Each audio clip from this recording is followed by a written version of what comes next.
اللہ فرماتے ہیں کہ جو میری یاد ہے نا، لیکن اس کا بھی ایک طریقہ ہے یاد کا، اس طریقے سے اگر میرے رسول کریم علیہ السلام نے فرمایا اللہ کا ذکر اس طرح کرنا کہ دیکھنے والا تمہیں دیوانہ سمجھے، لوگ سمجھیں کہ کوئی مجنون ہے، کوئی جنونی ہے، کوئی پاگل ہے۔ یہاں اللہ تعالیٰ معاف کرے، آپ ذکر کی مجلس چھیڑیں، آپ ناز شریف کی مجلس چھیڑیں تو بہت سارے لوگ پروفیسر بن جاتے ہیں، وہ ساری نہیں ہلاتے، ان کی زبان ہی حرکت میں نہیں آتی۔ حالانکہ رب کریم کا ذکر اس طرح کرو کہ دیکھنے والا تمہیں دیوانہ سمجھے، کہیں اور کھونے کی ضرورت ہی نہیں۔ میرے حبیب گویا ہمیں فرماتے ہیں تو رب کے ذکر میں اس طرح کھو جا کہ تجھے دنیا کا خیال ہی نہ رہے، تجھے پھر دنیا کی ہوش نہ رہے۔ لیکن اگر نماز میں بھی خیال غیر آئے، ذکر میں بھی توجہ کہیں اور ہو، زندگی میں وہ عجیب لمحہ تھا، وہ میرے ساتھ تھا اور میں تنہا تھا، اگر ماحول یہ ہو کہ آپ کہیں جسم کے ساتھ تو موجود ہوں، روح موجود نہ ہو، تو پھر لذت ذکر بھی میسر نہیں آتی، پھر کیف نہیں حاصل ہوتا۔ یاد رکھیں کہ اس طرح کھو کے رب کی یاد کہ کہاں سے کیف آئے، الجھ ہی بڑا گئے ہیں۔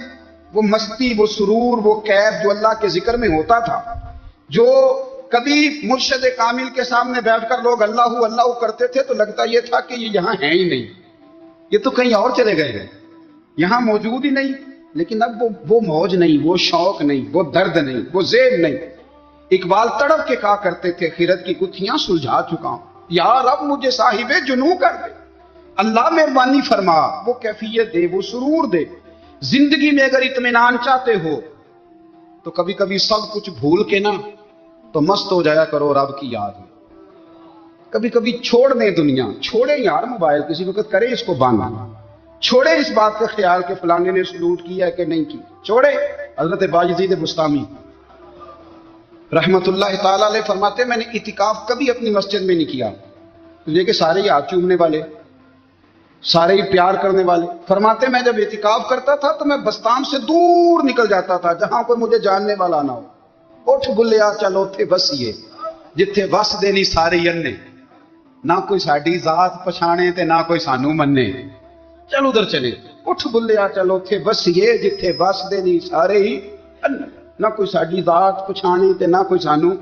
اتنا شوق ہے سلوٹ کرانے کا، اتنا شوق ہے تعارف کرانے کا، اتنا شوق ہے اپنا بتانے کا، تو یہ چیز غلبہ کر جاتی ہے، پھر نام رہ جاتا ہے، روح نہیں رہتی، پھر وجود رہ جاتا ہے، پھر باطن کی کیفیت نہیں رہتی۔ خدا را اپنے آپ کو بے چین نہ کرو، بے قرار نہ کرو، بے سکون نہ کرو، رب کی یاد میں آ جاؤ، درود و سلام میں آ جاؤ، نعت کے حسن میں آؤ، تلاوت کی دنیا میں آؤ، سجدوں کے نور میں آؤ۔ آؤ کبھی کھول کے دل مسجد کی صفائیاں کریں، آؤ نہ کبھی کوئی بوڑھا، دادی، نانی، دادا ان کے پاس بیٹھ کے پیر دبا کے اللہ کو راضی کریں۔ یہ کیف والی جگہ ہیں، یہ سرور والی جگہ۔ اتنی بے چین ہماری زندگی ہے، بے قرار ہے، تڑپتے ہوئے لوگ، لڑتے ہوئے لوگ، ایسے لگتا ہے اب یہ ایک دوسرے کا گریبان تھام لیں گے، بے قرار، بے چین۔ کسی کو انتظار کا کہا جانا کہ 10-20 منٹ کسی کا انتظار کرو تو بعض لوگ مجھے ایسے لگتا ہے جیسے ان کا کلیجہ پھٹ جائے گا، ڈاکٹر کے انتظار میں بیٹھے ہیں تو بڑے پریشان ہیں، کسی کو ملنے گئے ہیں کو آدھا گھنٹہ بیٹھنا پڑ گیا تو بڑی دقت میں ہے۔ اپنے آپ کو سکون دیں۔ آپ یقین کریں بڑا مزہ آتا ہے کبھی کسی کا انتظار کرنا پڑے تو 2-4 تسبیح درود شریف پڑھی جاتی ہے، یعنی ذوق بن جاتا ہے کہ چلو اللہ نے موقع دیا ہے، کوئی سرکار کو یاد کر لے، تنہائی مل گئی۔ ہمارا مزاج جس سختی کا شکار ہے وہ سختی آہستہ آہستہ ہمیں زیادہ آزمائش میں ڈال دے۔ دلائل النبوہ میں امام بہقی نے ایک حدیث نقل کی ہے، حضرت انس بن مالک رضی اللہ تعالیٰ عنہ بیان فرماتے ہیں، کہتے ہیں ہم لوگ نا تبوک میں موجود تھے تو نبی پاک صلی اللہ علیہ وسلم کے حجرہ نور میں مجھے بہت زیادہ روشنی نظر آئی۔ میں وہاں حاضر ہوا تو میں نے عرض کی یا رسول اللہ تھوڑی دیر پہلے یہاں میں نے بڑا نور دیکھا ہے، تو حضور علیہ السلام نے فرمایا جبریل امین علیہ السلام مدینہ شریف آئے تھے تو وہ مجھ سے مل کے گئے ہیں، یہاں سے ہو کے گئے ہیں۔ یا رسول اللہ حضرت جبریل مدینہ شریف؟ نبی پاک علیہ السلام نے فرمایا مدینے میرے ایک غلام کا انتقال ہو گیا، حضرت معاویہ بن معاویہ المزنی رضی اللہ تعالیٰ۔ ایک تو حضرت امیر معاویہ ہے نا، یہ حضرت معاویہ بن معاویہ المزنی رضی اللہ تعالیٰ عنہ، فرمایا ان کا انتقال ہو گیا ہے تو حضرت جبریل امین آئے تھے اور عرض کر رہے تھے کہ یا رسول اللہ رب کریم نے 70,000 فرشتے کو ان کے جنازے میں بھیجا ہے، 70,000 فرشتہ جنازے میں آیا ہے۔ تو حضور فرماتے ہیں میں نے جبریل امین سے پوچھا کہ وہ کیا عمل کرتے تھے جس کے سبب سے 70,000 فرشتہ جنازہ پڑھنے آیا ہے؟ تو تو حضرت جبریل امین علیہ السلام عرض کرنے لگے یا رسول اللہ اسے سورہ اخلاص سے بڑا پیار تھا. سب کو آتی ہے نا قل هو اللہ احد, سورہ اخلاص سے بڑا پیار تھا اور وہ ہر وقت پڑھتا رہتا تھا. تو اس سورت کی برکت سے اللہ تبارک و تعالیٰ نے ان کے لیے 70,000 فرشتہ بھیجا ہے جو جنازہ پڑھنے آیا.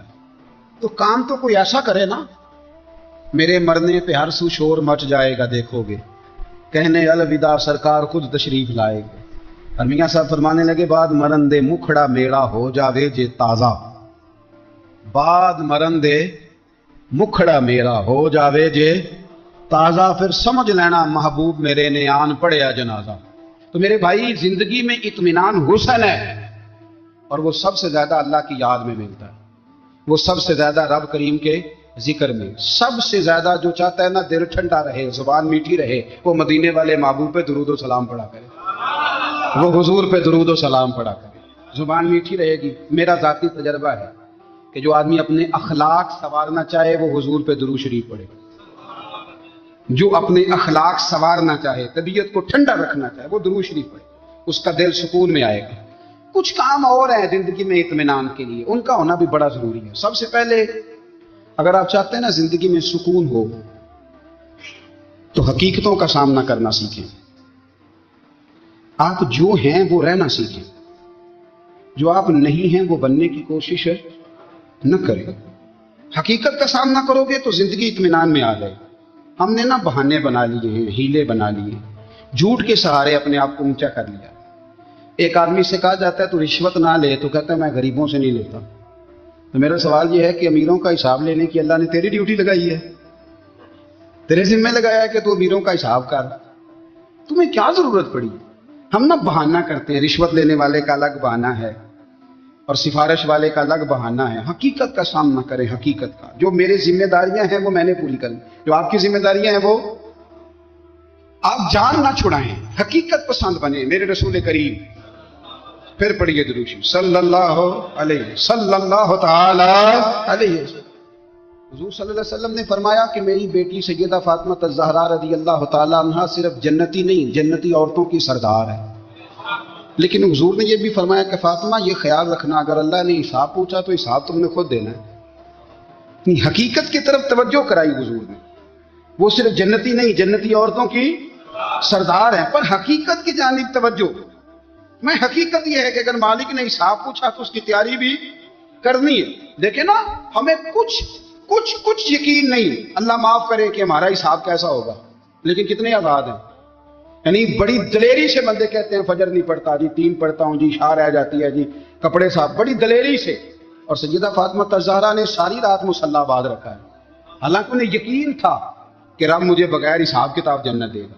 حقیقت کا سامنا کریں, جو حقوق آپ کے ہیں وہ آپ نے ادا کرنے, جو ذمہ داریاں ہیں وہ ذمہ داریاں ہیں. دیکھیں نا حضرت موسیٰ کلیم اللہ علیہ السلام کے پاس اسرائیل روح نکالنے آئے تو حضرت موسیٰ نے تھپڑ مارا, آنکھ نکال دی, واپس گئے. اللہ انہوں نے تو جلال فرمایا ہے, کہا موسیٰ علیہ السلام سے کہیے بیل کی پشت پر ہاتھ رکھیں, جتنے بال ان کے دستے مبارک کے نیچے آئیں گے اتنے 1000 سال ان کی عمر بڑھا دی جائے گی.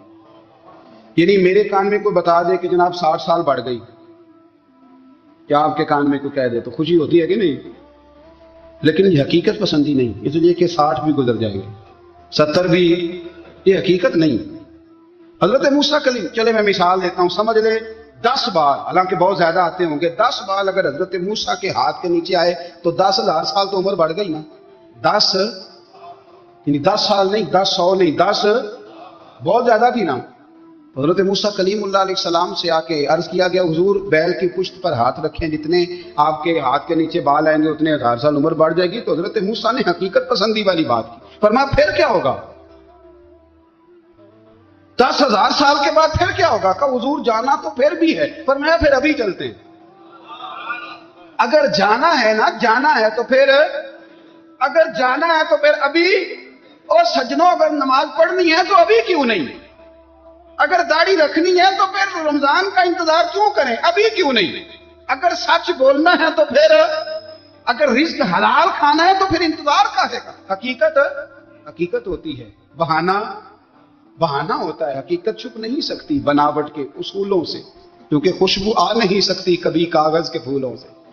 یہ بات یاد رکھ، اگر جانا ہے تو حضرت کلیم فرمانے لگے پھر 10,000 سال کے بعد بھی جانا ہے تو آج بھی ہمیں بے قراری زندگی میں اس لیے کہ ہم حقیقت پسند نہیں، ہم بہانوں میں، ہم ہواؤں میں جیتے ہیں، ہواؤں میں خیالات میں زندگی گزارتے ہیں۔ بڑا ٹائم پڑا ہے، مثلاً کتنا میرے رسول کریم صلی اللہ تعالی علیہ وآلہ وسلم نے ایک دن صحابہ سے فرمایا تمہیں حیا نہیں آتی؟ حضور کیا ہوا؟ فرمایا وہ والے مکان بناتے ہو جن میں تم رہ نہیں سکتے، وہ والا مال جمع کرتے ہو جو کھا نہیں سکتے، حیا نہیں آتی؟ عرض کی حضور حکم کریں تو محبوب فرمانے لگے جوتے کا ایک تسمہ بند کرتا ہوں تو سوچتا ہوں دوسرا بند کرنے سے پہلے موت آ جائے گی، ایک سانس اندر جاتی ہے تو دوسرا آنے سے پہلے میں یاد کرتا ہوں کہ مجھے دنیا سے جانا ہے۔ تمہیں حیا نہیں آتی؟ وہ مکان بناتے ہو جن میں رہ ہی نہیں سکتے، وہ مال جمع کرتے ہو جو کھا، حقیقت پسند نہیں بھائی ہم۔ بہت سارے لوگ یہاں بڑی باتیں سناتے ہیں، بڑی، میں کہتا ہوں اصل میں نا زیادہ باتیں سنا کے نا بیچارہ اپنے آپ کو مطمئن کرنا چاہتا ہے، اصل بات یہ ہے کہ اندر سے نا ہلا ہوا ہے، کچھ بھی نہیں، بڑا زیادہ ہنستا ہے، مجھے لگتا ہے کہ کوئی گہرا زخم چھپا رہا ہے۔ اس لیے ملمس سازی، حقیقت پسند بنو، حقیقت پسند۔ یاد رکھنا من ترک صلاۃ متعمدا فقد کفر، میرے رسول نے حقیقت بیان کی، فرمایا جس نے ایک نماز بھی جان بوجھ کے چھوڑی اس نے رب کے رب ہونے کا انکار کیا، اس نے کفران نعمت کیا۔ یہ حقیقت ہے، کوئی کلیریفیکیشن نہیں، کوئی وضاحت نہیں۔ جو نماز نہیں پڑھتا جھوٹ بولتا ہے، غلط بیانی کرتا ہے، جو شخص رزق حرام کما کے کہتا ہے کہ اس کے بغیر گزارا نہیں چلتا، وہ جھوٹ بولتا ہے، اس لیے کہ رب فرماتا ہے جب تجھے پیدا کیا ہے تو تیرا رزق میرے ذمہ ہے۔ اللہ فرماتا ہے کہ لا یکلف اللہ نفسا الا وسعها، میں کسی پر وہ بوجھ نہیں ڈالتا جو اٹھا نہ سکے۔ نماز فرض کیا اس کا مطلب ہے ہم پڑھنے کے قابل ہیں، اس نے ہمارے ذمہ داریاں لگائی ہیں تو مطلب یہ ہے کہ ہم ذمہ داریاں ادا کرنے کے قابل ہیں، ورنہ وہ کہتا ہے میں وہ بوجھ ڈالتا ہی نہیں جو تجھ سے اٹھایا نہ جائے۔ اگر چاہتے ہو کہ زندگی میں اطمینان ملے تو خدا را حقیقت پسندوں والی زندگی گزارو۔ یہ فضاؤں میں زندہ رہنا، ہواؤں میں، اللہ بڑا معاف کرنے والا ہے، اللہ بڑا کریم ہے، معاف کر دے گا، تو بھئی یہ بات صحابہ کو بھی پتا تھی، یہ اہل بیت کو بھی خبر تھی، تو وہ تو ایک ایک بات کا لحاظ کرتے تھے۔ یہ غوث اعظم کو بھی پتا تھی، یہ ان کے والد کو بھی پتا تھی، جنہوں نے کسی کا ایک سیب کھا لیا تھا تو 12 سال اس کے گھر میں نوکری کرتے رہے، انہیں نہیں پتا تھا اللہ بڑا کریم ہے، معاف کر دے گا، ایک سیب ہی ہے نا۔ تو حقیقت پسندی آپ کو سکون دے گی، اور اگر آپ نے اپنے آپ کو غیر مطمئن کیا ہوا ہے، بات کچھ اور ہے، اور آپ نے اپنے آپ کو ڈال کسی اور طرف لیا ہے، تو پھر آپ کو سکون مل سکتا؟ سکون حقیقت پسندی میں، اصل میں سکون ہوتا ہے، اداکاری میں سکون نہیں ہوتا۔ تیسری بات سنیں، اگر آپ چاہتے ہیں زندگی میں مطمئن رہیں تو دنیا داروں سے امیدیں توڑ دیں، اللہ اور اس کے رسول سے امید وابستہ کریں، اولیاء اللہ سے امیدیں وابستہ کریں، صحابہ اور اہل بیت سے امیدیں، اللہ اور اللہ والوں سے امیدیں، دنیا داروں سے امیدیں۔ آپ کو پتہ ہے دنیا دار کی تباہی کب ہوتی ہے؟ جب انہیں خوشامدی مل جاتی ہے۔ چودھری کا بیڑا اس وقت غرق ہوتا ہے جب اسے چودھری کہنے والے زیادہ ہو جاتے ہیں۔ سیٹھ صاحب اور نواب صاحب بیچارے تباہ تب ہوتے ہیں بھولے پن میں، جب ان کے دائیں بائیں ریلا ہوتا ہے سیٹھ صاحب کہنے کا، لوگ انہیں کھانا چاہتے ہیں، پیار ان کا نہیں ہوتا، ان کی جیب کا ہوتا ہے، محبت ان سے نہیں ہوتی، ان کی کرسی سے ہوتی ہے، ضروریات کا پیار ہوتا ہے، تباہ کر دیا جاتا ہے۔ ہماری ساری توقعات دنیا داروں سے وابستہ ہو گئی ہیں، ناراض نہ ہونا۔ پیروں نے، مولویوں نے، درویشوں نے، انہوں نے بھی سیٹھ رکھے ہوئے جلسوں کی صدارت کرانے کے لیے، یعنی مذہبی جلسہ ہے، اس میں بہت زبردست پڑھے لکھے صاحب تقوی عالم کا خطاب ہے، اور کی صدارت وہ بندہ کر رہا ہے جس نے عشاء کی نماز بھی نہیں پڑھی، وہ بندہ صدارت کر رہا ہے، کیوں؟ اس لیے کہ اس نے ₹1,00,000 دیا محفل میں۔ خدا را دنیا داروں سے امیدیں چھوڑ دیں، ورنہ آپ کمزور پڑ جائیں، آپ کی امیدیں ٹوٹیں گی۔ کتنا کمزور ہے وہ شخص جو 2-4 ہزار کے لیے کسی بندے کی چاپلوسی کرتا ہے، اس کے پیچھے بھاگتا ہے، خوش آمدیں کرتا ہے، تھوڑے سے نوٹوں کے لیے، دکھ سکھ میں کام آئے گا اس کام کے لیے۔ میرے رسول کریم علیہ السلام نے فرمایا جس نے بندوں کو راضی کرتے کرتے رب کو ناراض کر دیا، اس کی دنیا بھی گئی اور آخرت بھی گئی، اور فرمایا جس نے بندوں کی پرواہ نہیں کی، اللہ کو راضی کیا، فرمایا اگر رب راضی ہو گیا تو لوگوں کے دلوں میں بھی محبت پیدا فرما دے گا۔ کیا ضرورت ہے خوشامد کرنا دنیا داروں کی، سیٹوں کی، نوابوں کی، چاپلو. اور میں آپ کو ایک بات بتاؤں، ہوتا پتہ کیا ہے، یہ جو حب جا اور حب با ہوتی ہے نا، اس سے پیٹ نہیں بھرتا. آپ کو اگر خوشامد کرنی ہے تو پھر آپ کو ساری زندگی کرنی ہے. پھر ان کو بھی پتا ہوتا ہے کہ تعلق کس بنیاد پر ہے. اس میں کبھی بھی خلوص پیدا نہیں ہوتا. آپ بے چین رہتے ہیں، بے قرار رہتے ہیں، آپ کو تکلیف رہتی ہے ہمیشہ. کبھی بھی دنیا داروں سے امیدیں وابستہ نہ کریں. ایک بات سنیں بڑی شاندار، امام غزالی نے لکھی ہے. امام غزالی فرماتے ہیں کہ ہارون رشید نہ حج کر کے واپس آیا بغداد میں، تو کونے میں حضرت بہلول دانا بیٹھے تھے. رش بہت تھا، مجمع بڑا تھا. حضرت بہلول دانا بھی سڑک کے کنارے بیٹھے تھے. تو سپاہی کہنے لگے یہاں سے اٹھ جاؤ. فرمانے لگے ہارون رشید کی زمین نہیں، زمین میرے رب کی ہے، میں کیوں اٹھوں؟ وہ قریب سے گزرا تو سلام لی. تو آپ نے اس کا پروٹوکول دیکھا تو فرمانے لگے ہارون رشید تجھ سے تگڑے تگڑے موٹے موٹے پروٹوکول میں نے لوگوں کے دیکھے، اور یہ جو تیرے دائیں بائیں آج تیرے نعرے لگا رہے ہیں، یہ پہلے ان لوگوں کے نعرے لگایا کرتے. اور تھوڑا وقت گزرنے دے، جو تیرے بعد آئے گا نا، یہ سارے پھر ان کے نعرے بھی لگائیں گے. تو جھوٹ کی دنیا میں زندہ ہے، ان سے تو نے امیدیں وابستہ کی ہیں، یہ کل اس کے نعرے لگائیں گے. اس کے دل پہ بڑا اثر ہوا، گھوڑے سے اتر آیا. آگے کہنے لگا حضور آپ نے مجھے بڑی اچھی نصیحت کی ہے، میرا دل بڑا ٹھنڈا ہوا ہے. میں نے سنا ہے آپ مقروض ہیں، کچھ لوگوں کا قرض، تو مجھے کوئی حکم ہی کر دیں. آپ ہنسنے لگے، فرمانے لگے یار تو بڑا ہی بیوقوف ہے، بڑا ہی بیوقوف ہے. تو میں تجھے نصیحت کر رہا ہوں، تو مجھے الجھا رہا ہے. حضور کوئی حکم کر دیں. کیا خوبصورت انداز ہے رب کریم کے بندوں کا. حضرت بہلول دانا فرمانے لگے تیرا رب کون ہے؟ کہا اللہ. تو فرمایا میرا کون ہے؟ کہا اللہ. فرمانے لگے یہ تو نہیں نہ ہو سکتا کہ اللہ ہارون رشید کو دیتا رہے اور بہلول دانا کو بھول ہی جائے. یہ تو نہیں نہ ہو سکتا کہ ہارون رشید کو دیتا رہے اور بہلول دانا کو بھول جائے. فرمایا اس کا دل، اس کا ارادہ ہوا، ارادہ قدرت ہوا کہ بہلول مقروض رہنا چاہیے. تو اگر رب مجھے رکھنا چاہتا ہے، دکھ قبول محمد بخشا، راضی رہن پیارے. اگر وہ چاہتا ہے میں مقروض رہوں تو میں بھی چاہتا ہوں کہ میں مقروض ہی رہوں. یہ تو نہیں نہ ہو سکتا کہ تجھے دے اور مجھے نہ دے. فرمایا میری تجھ سے کوئی امید نہیں، مجھے جب بھی دے گا میرا رب ہی دے گا، اور وہ دے گا تو پھر انشاءاللہ خزانے کھول کے دے گا. دنیا داروں سے امیدیں وابستہ کرنا، لوگوں کے پیچھے، یہ چھوڑ دیں. آپ بے چین رہیں گے، بے قرار رہیں گے. اللہ والوں سے ضرور امیدیں وابستہ کریں، اس لیے کہ ان کے پاس جو کچھ ہوتا ہے وہ دراصل رب کا ہی ہوتا ہے. لیکن سیٹھوں سے، نوابوں سے، سیاستدانوں سے باز آ گئے.